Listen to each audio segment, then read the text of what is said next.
Lieutenant Governor Van Huysen, Speaker Hansen, Supreme Court Justices, constitutional officers, members of the House and Senate, and to my fellow South Dakotans. I want to welcome you all to the Capitol today and thank you for making the time to be here. Before we get started, I would like you to help me welcome First Lady Sandy Rhoden, my wife, in the gallery. Welcome her to this Capitol.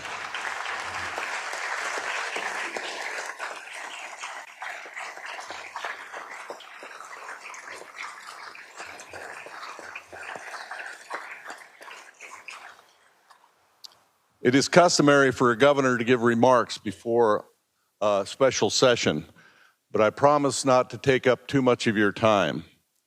I know we have important work to do today, and so I want you to get to it. We're here today to complete something that is several years in the making. Truth be told, I'm actually quite impressed with our state penitentiary in Sioux Falls.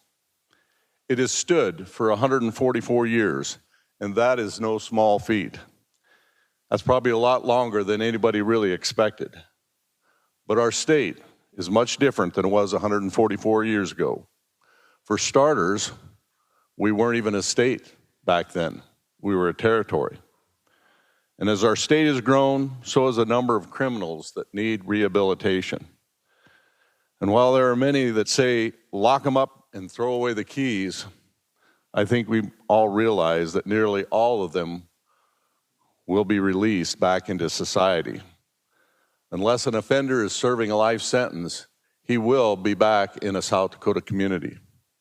If the primary goal of government is to keep people safe, we can and we must do better. That means making long-term investments in public safety. And it means placing an emphasis on reducing recidivism and getting offenders back to work. That's why I'll be launching the Correctional Rehabilitation Task Force following the passage of this legislation. 8 months ago, when I stood in front of you for the first time as governor, I told you that the penitentiary in Sioux Falls is Gothic. That reality has not changed in the last 8 months. Everyone realizes the penitentiary needs to be replaced, but our situation has certainly changed.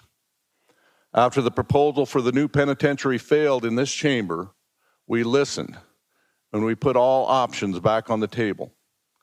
I worked with legislative leadership to form a task force to look at this opportunity with fresh eyes, take public input, and build support. We put equal numbers of proponents and opponents on that task force. We included members from both chambers and both parties.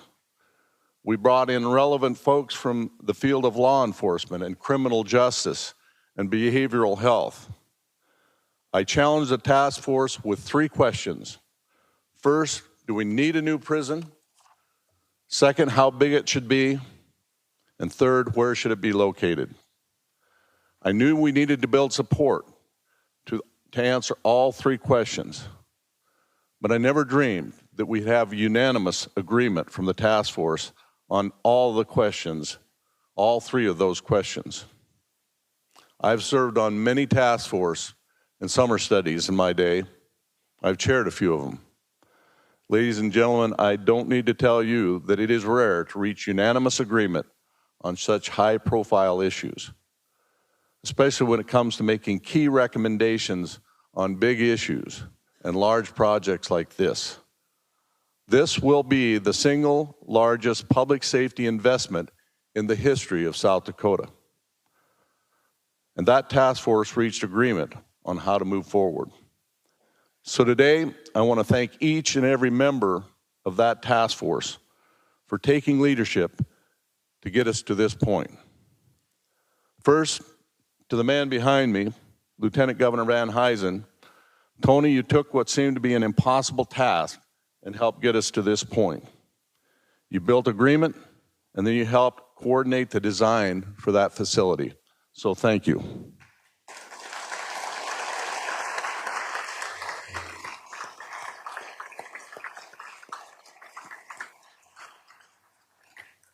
To the senator on the task force, President Pro Tem Carr, Majority Leader Melhoff, Senator Otten, Senator Lapka, Senator Colbeck, Senator Hone, and Senator Smith.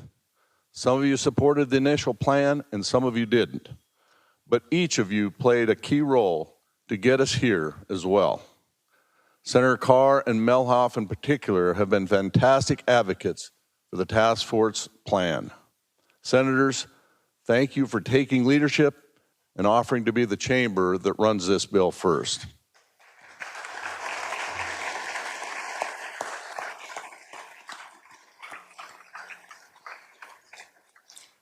And to the House members, Speaker Hansen, Majority Leader Odenbach, Speaker Pro Tem Lems, Representative Reich, Representative Jameson, Representative Mulder, Representative Colbeck, and Representative Healy. Again, some of you supported the plan, some didn't. But your service on the task force represents some of the best we can expect from South Dakotans. You rolled up your sleeves and got to work to get the people's business done. Thank you for hammering out an agreement. And we have many non-legislative members of that task force here as well, starting with Attorney General Marty Jackley, Yankton Police Chief Jason Foote, Minnehaha County State's Attorney Daniel Hager, Minnehaha County Sheriff Mike Milstead, Jane Fifley, and Tiffany Wolfgang, who brought a perspective on behavioral health to the task force. Thank each of you for your unique contribution and expertise.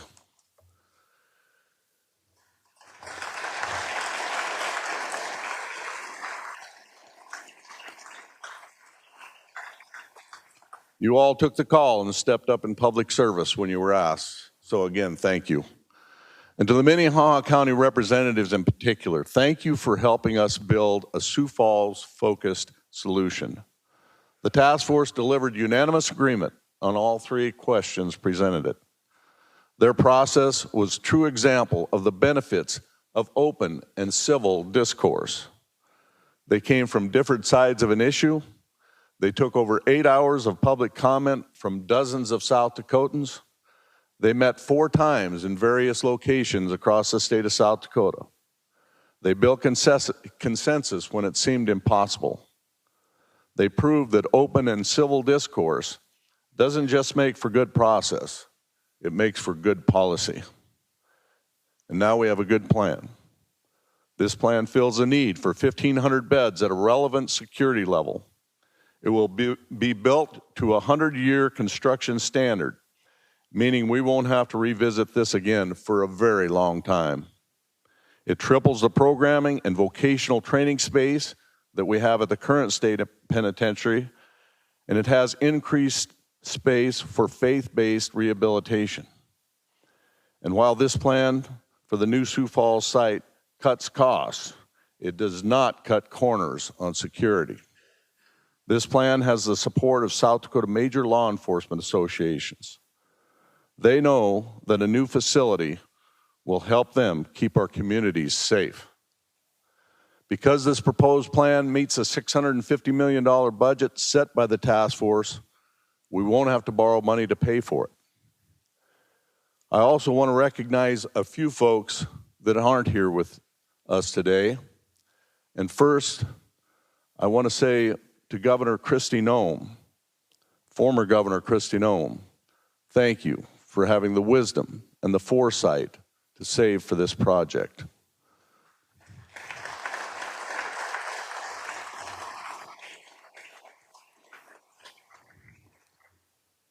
It wasn't a problem that you created. It wasn't a problem new to your administration. But you were the first to chart a course to get this done. We would not be here where we are today without your leadership. So again, to Governor Noem, thank you. The same thank you goes to the former legislators who saved money so that we can pay cash to invest in public safety. That includes many of the legislators I see in front of me in the chamber today. Those folks voted to save money in the past to protect taxpayers in the futures. By paying cash up front, we will save hundreds of millions of dollars in the long run. And because of those actions, we don't have to raise taxes or cut services to invest in the public safety of the great people of South Dakota. I'm also grateful to the contractors. They are swallowing additional risk to guarantee that South Dakota taxpayers won't pay one dime more than $650 million for this project. By doing so, they put the biggest outstanding question to rest. Throughout this process, there have been a lot of questions on the public safety investment. I was committed to making sure that we got to this day without any questions left lingering. And it seems to me that we've answered them all. But I want to make one last commitment to all of you. When I stood up here 8 months ago, I told you that I wouldn't be tough to find. And I believe I've kept that promise. And I'll continue with that promise. Today, if any legislator has a question for me or my staff, my door will be open. Come down to the second floor and we'll talk. Or I can just as easily come up here. If you still have questions, let's get them answered. So I promised I wouldn't talk too long. I think I've talked long enough. So I'll end with this. Thank you for prioritizing the safety of our correctional officers and inmates as well. Thank you for making an investment in public safety. This project will be built. It will build the foundation for a century of true offender rehabilitation to take place. South Dakota is a true example of fiscal responsibility and an example to the rest of the nation of what it means to be strong, safe, and free. Thank you all. God bless you, and may God continue to bless our great state of South Dakota. Thank you.